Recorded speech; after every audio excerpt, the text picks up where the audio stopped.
So meron tayong tanong dito, no, Aerox version 3 versus PCX version 2, pwede ba sa beginner? Magandang tanong to, kaya tara, wag na natin patagalin pa. Pwede ba sa beginner? Ang sagot natin dyan is yes, pwedeng-pwede to. Gawan lang natin ng direct comparison si Yamaha Aerox version 3, unahin natin to. Maganda dito si Aerox is that sporty scooter siya, aggressive ang kanyang design at malakas ang kanyang hatak. Ideal ito kung gusto mo ng sporty daily ride at mabilis na scooter. Downside lang siguro na makikita ko dito is medyo mataas ang seat height kaya kung 5'3" ka pababa, medyo hindi 'to beginner friendly para sa'yo kasi mahihirapan kang umapak sa lupa nito para makapag-establish ng balance. Dito naman kay Honda PCX version 2, I can really say mas komportable ito dahil mas wide yung seat at upright yung riding position mo dito.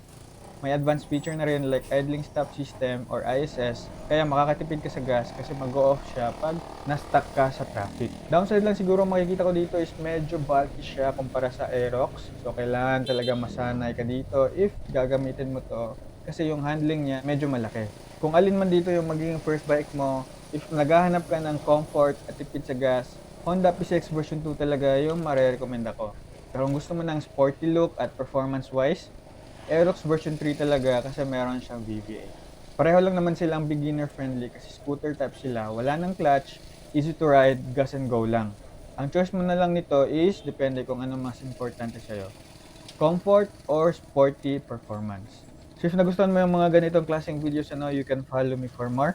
Like this video na rin, and you can support me as well by purchasing helpful products tulad ng Motowall phone holder na nakalagay dyan sa yellow basket. And always remember lang to ride safe and see you on my next video.